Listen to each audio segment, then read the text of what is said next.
Okay, class. So today we are going to continue with the third part of the Harrod-Dommer model. Okay, in which we are going to look at the interactions between G, that is actual growth rate, GW, that is warranted rate of growth. Okay, and the natural growth rate for an economy. Okay, so let us see what exactly are we trying to understand by the interactions. Okay. Now, when we compare GW and GN, it can be concluded that GN, that is natural rate of growth, may or may not be equal to GW. Okay, so warranted rate of growth is the actual rate of growth which the economy wants to achieve. So there is no guarantee that what you have achieved as a natural rate of growth over a period of time is going to be equal to the warranted. Okay, why? Because warranted is always a higher percentage class. Okay, let us say 10% or 12%, but the natural growth rate of the economy over a period of time has always been at 6.8%. Okay, for example, so 6.8 and 10% will never be equal to each other, and that is why the warranted rate of growth and the natural rate of growth can never be equal.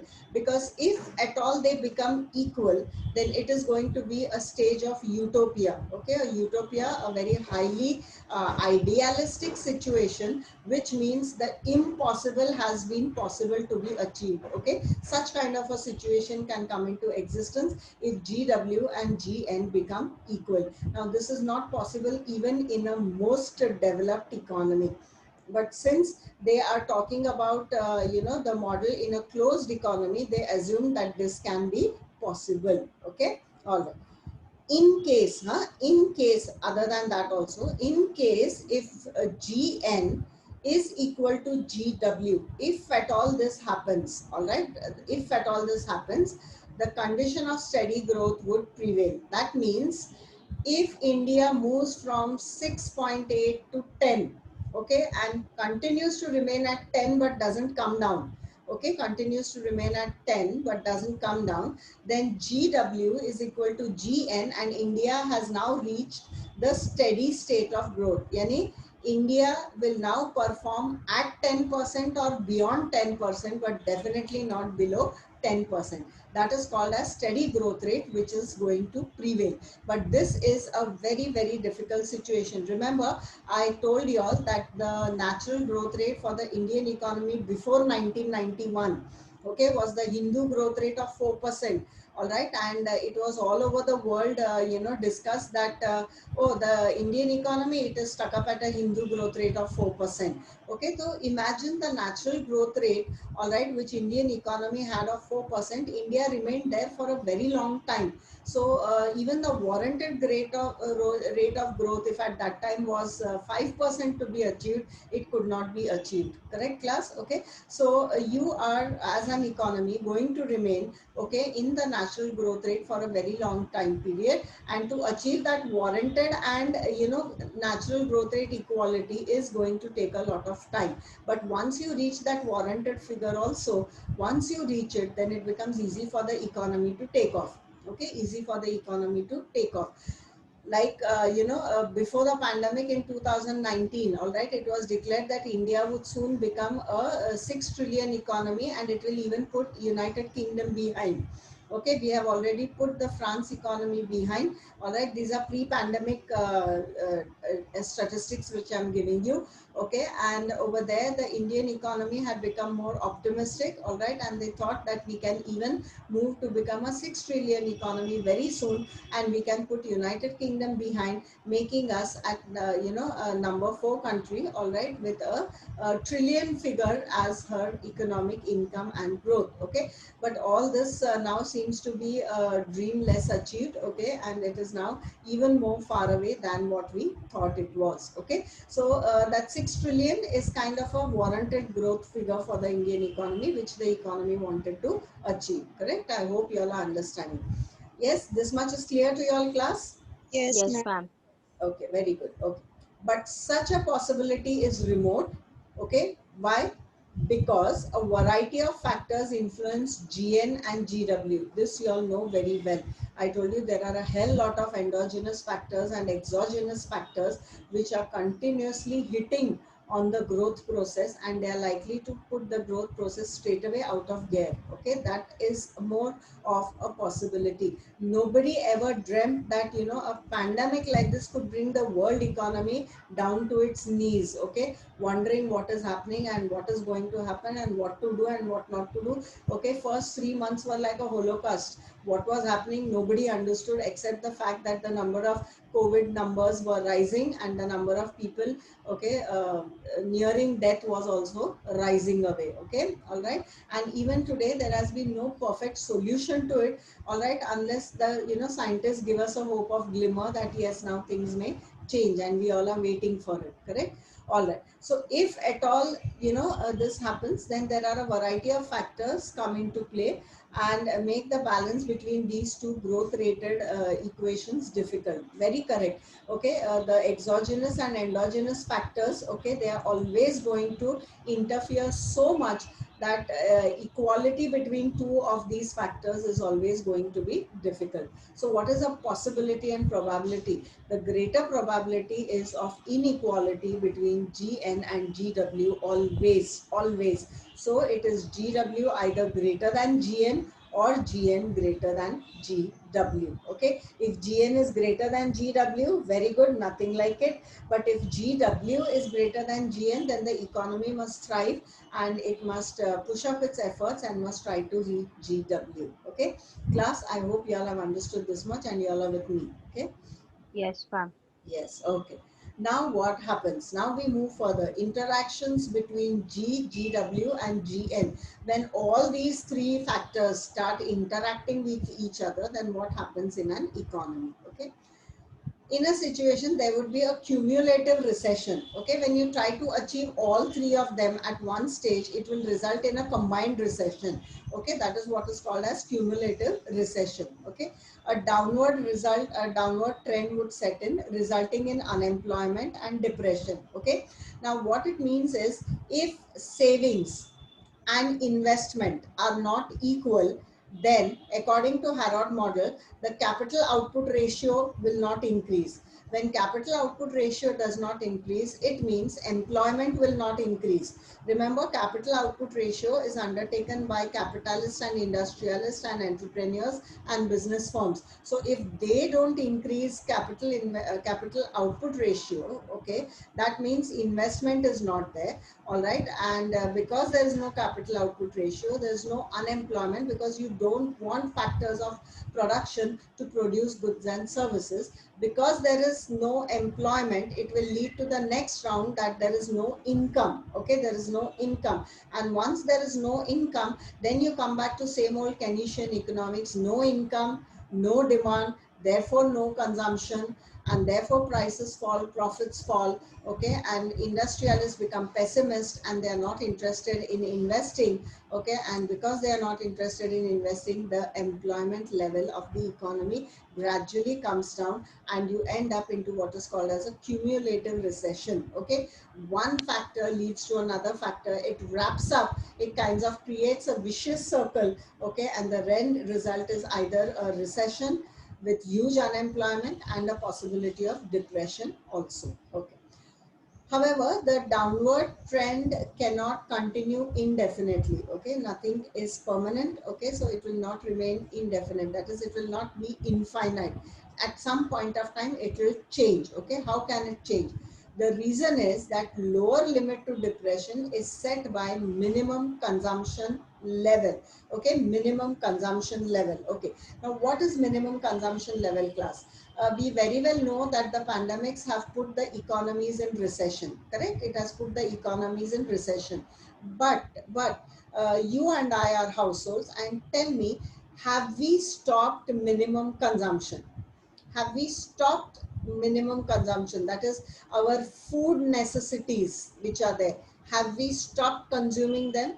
We are still consuming No. daily requirement. No. Yes, necessary for our survival for the next 24 hours. Correct. So our minimum consumption level is on basic necessity. Correct? I hope you all understand. Our minimum consumption level, all right, according to this Harrod model style, okay, is minimum basic necessities on which we are still undertaking consumption expenditure. Okay, so the lower limit of depression is not that trough period जहाँ पे कुछ भी नहीं है. Okay, जहाँ पे consumption बिल्कुल zero है, ऐसा situation तो नहीं है. Okay, in the economy we have reached a stage where there is some level of consumption. So maybe in that trough period, which is there, we are somewhere oscillating, all right, in that curvy part, and we have not yet reached the bottom. We have not yet hit the bottom. Okay, so consumption cannot fall below a minimum level, and the minimum consumption requirements can be made possible by reducing the working capital. So it means that instead of investing huge capital, okay, what the economy can do is it can gradually reduce the working capital. Gradually reduce the working capital to as much as is required. Okay, give a fiscal stimulus to the economy, give an impetus to the economy, and then the economy can pick up, and then the economy can come out of that so-called low consumption level. Okay, all right. The entrepreneurs may not reduce fixed capital. Definitely, remember last year when we did production function, I had taught you all there is something called as fixed capital and variable capital. Okay, fixed capital I have defined for you all being technology, machinery, capital. Fixed capital, okay, is fixed capital which is fixed and which cannot be changed overnight. Fixed capital would be a tractor. Now just because a tractor is not in use, I'm not going to take a spanner and a hammer and I'm not going to break it into pieces. I'm going to leave it there as it is for some time. So same thing happens that even in an industry or a firm, okay, fixed capital is going to remain fixed for some time. All right, and entrepreneurs are not ready to dispose it off because they have invested a huge amount of money in that fixed capital. Okay, all right. So entrepreneurs may not be in a position to reduce fixed capital in the hope that future might entail brighter prospects for investment. There is always a ray of hope कि this will not remain forever. Things will change, things are going to get better.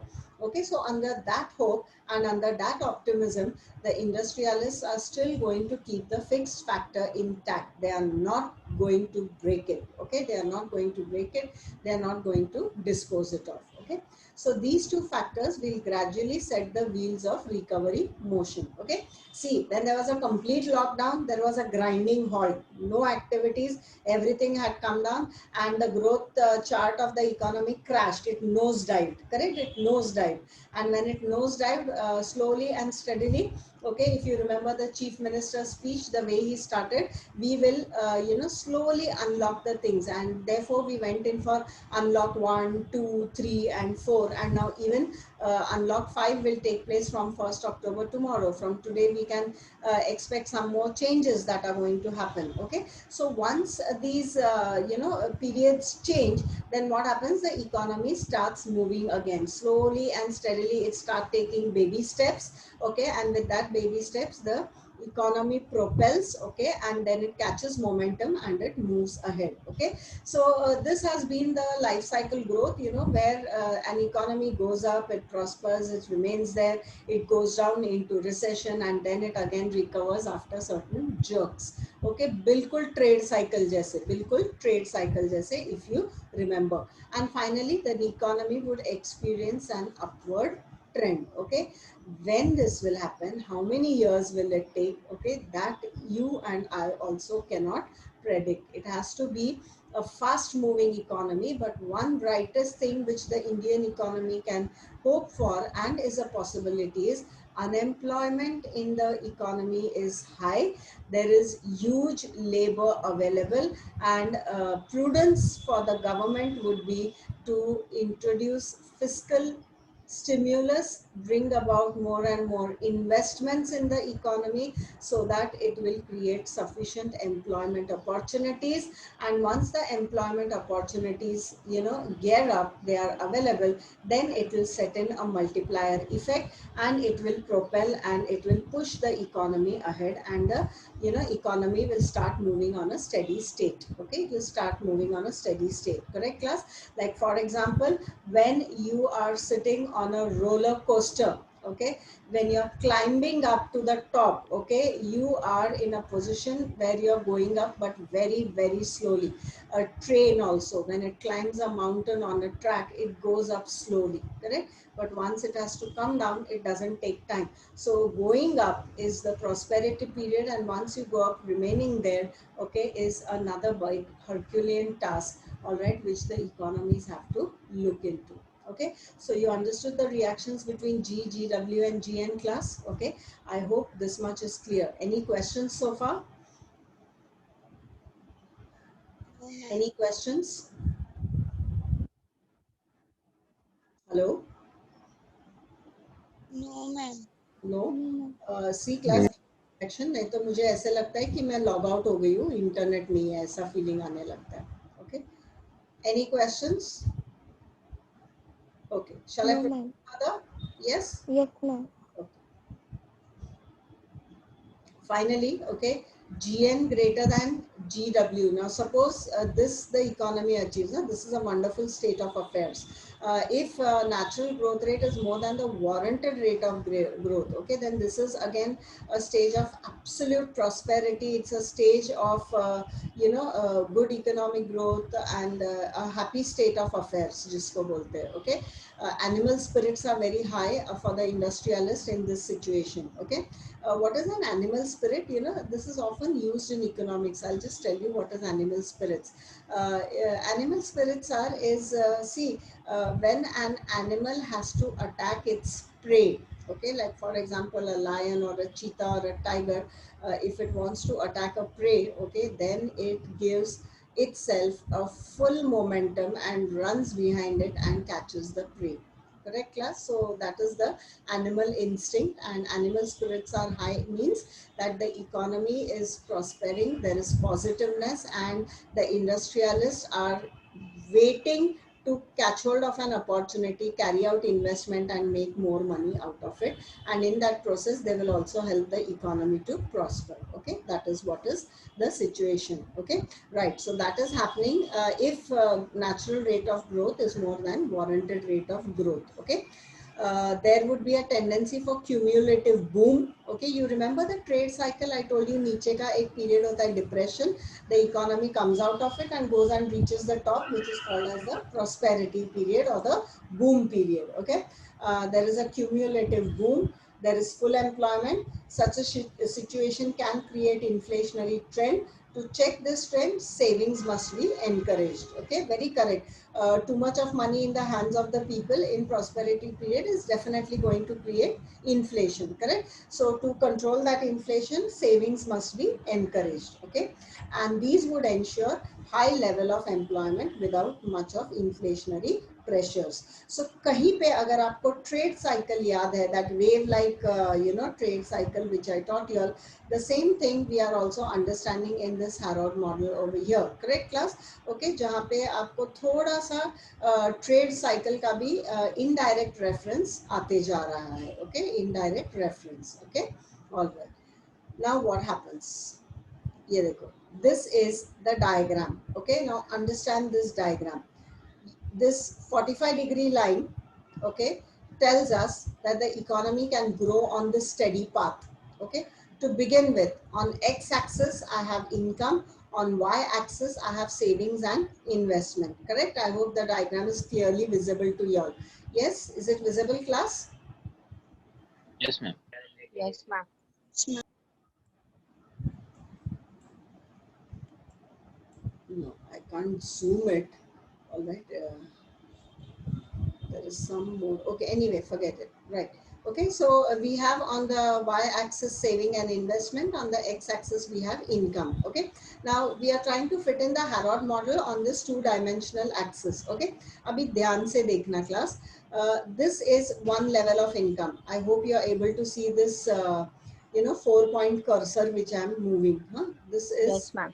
the income. Okay, at this income, the economy is in equilibrium at this point. Okay, it is in equilibrium at this point, and that point is called as, say, S1.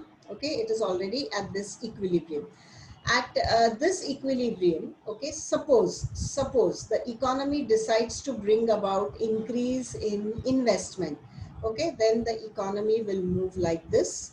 Okay, ये जो dotted lines है horizontal tells us that there is going to be increase in investment. मतलब यहाँ का जो savings है, it is going to become equal to I. Okay, and when it becomes equal to I, you find that this line goes up. Okay, this line of investment goes up. Correct? Right from year to year, this line of investment goes up.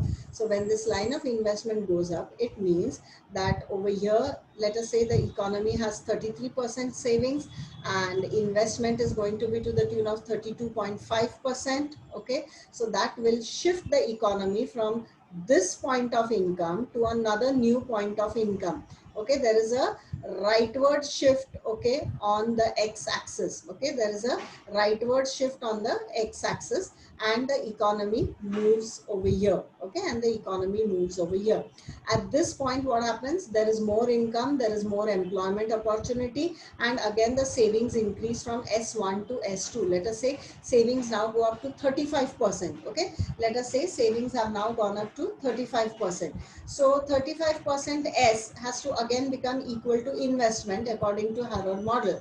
Okay, so let us say investment goes up to the tune of 34%. Okay, agar 34% investment hota hai, then capital output ratio increases. Okay, employment increases, and therefore again income of the economy increases. So income increases from this point to this point, and now from this point to this point. So total increase in income has been from, let us say, Y1 to Y3.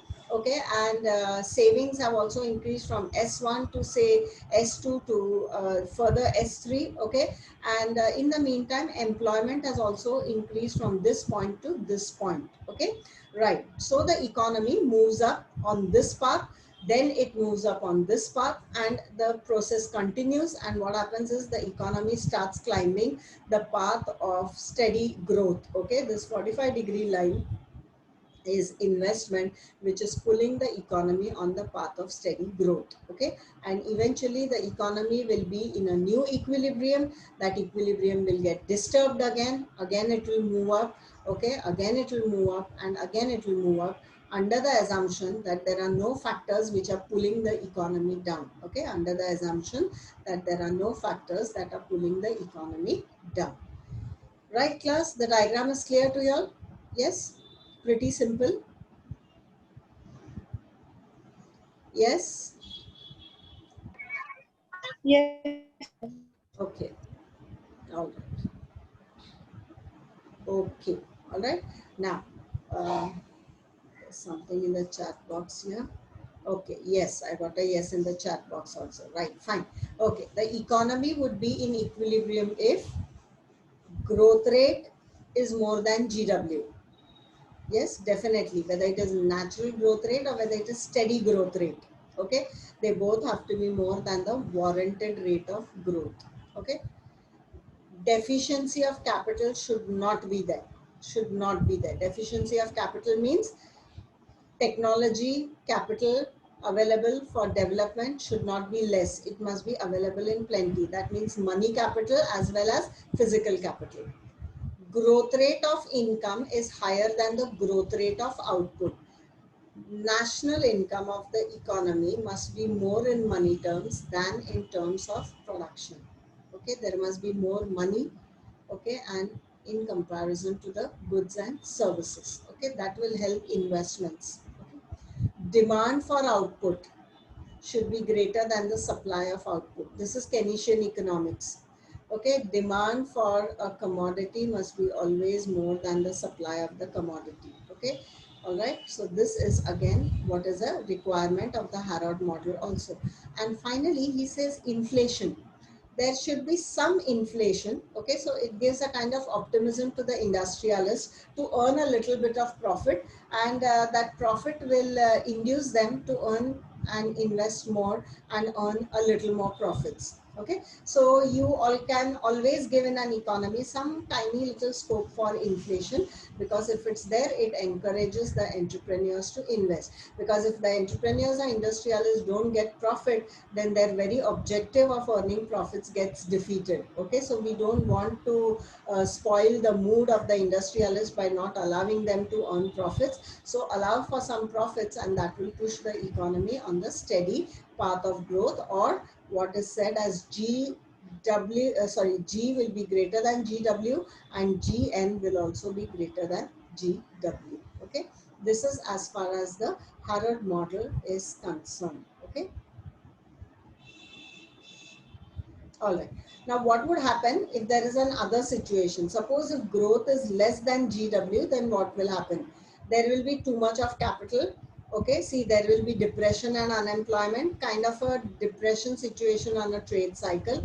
Growth rate of income is lower than the growth rate of output. Output is more surplus production. Supply supersedes demand. There is overproduction, unsold stocks of goods and services. Okay, demand for the output is less than the supply of output. Correct, demand for the output is less than the supply of output. Okay, and finally it can also lead to depression and unemployment in the economy, which has to be avoided at any cost. Okay, and finally we now come to the criticism of the Harrod model. Criticism of the Harrod model. Okay, the instability in Harrod's model is due to the rigidity of its basic assumptions. Remember class, we started off with a set of assumptions. Okay, and the most important assumption is the assumption of a closed economy. In a dynamic world situation today, you cannot afford to operate in a closed economy model. The economies are open, no matter whether they are of the developed types, whether they are of the developing types, or whether they are even of the underdeveloped types. Okay, fixed production function, fixed saving ratio, and fixed growth of labor force is just not a reality. Is just not a reality. Okay, you don't have a fixed production function. The production function in fact changes. Okay, in fact changes. It changes every time. All right, there is a short run change even in the production function that the economies are experiencing today. Okay, a fixed saving ratio is a big no. Savings can either increase. If they keep on increasing, it's very good for the economy, but if they continue to decrease, then you can't help it. You have to give a booster shot, okay, to increase the savings. All right, so anything is possible. And fixed rate of growth of labor force, this is also not possible class. You cannot expect an active factor like labor, okay, and addition to the labor basket to be fixed every year. India cannot add 10 million laborers to its labor basket. It can be 12 million also, and it can be 8 million also. So you cannot fix up the figure of the number of laborers who are going to be added to the labor basket. Okay, all right. Economists have attempted to relieve this rigidity by permitting capital and labor substitution in production function, which means labor can be substituted by capital, capital can be substituted by labor, and you can allow for employment opportunities to go up. Okay, by making the saving ratio a function of profit. Okay, savings is not a function of rate of interest, but savings, what will happen if it becomes a function of profit? Okay, if it becomes a function of profit, then if profits go up, all right, then savings will also increase in the economy. All right, it is because the people will also save more, and the industrialists will also invest more. Okay, all right. And growth rate of labor force as a variable in the growth process. Okay, so growth of labor force, okay, will depend upon savings as a function of profit, okay, rather than wages. Okay, so economists, modern economists, tried to explain this side of the theory also. Okay, they tried to explain this side of the story also, but very little success. It did not succeed at a general level. It may have succeeded in a few countries, because remember, labor is always a slave of wages and income. labor is not a slave of savings and profits and rate of interest. Because if labor doesn't get wages, the question of savings does not arise. And if you consider labor only dependent on savings and savings rate ratio, then it is a wrong concept. Okay, but yet modern economists try to find all ways and means to revive, okay, the Harrod model in order to make it more popular and more reactive. Okay, all right, which has been lying dormant for some time. Okay, which has been lying dormant for some time. Okay, so I hope class you all have understood the Harrod model. Okay, this is the Harrod model for y'all, and I hope you all have understood this Harrod model completely. We have had a look at three parts, okay, of Harrod model, beginning with introduction, assumptions, what is the Harrod model, what are the variables used by him, all right, and then how he brings the variables into the limelight as G, GW and GN, how the G, GW and GN interact and work with each other, what is required for an economy and what ultimately is likely to happen. And finally, the third part today we saw in the series, it is the criticism of the Harrod model. Okay, in the next lecture we will start with the Domar model. Okay, yes.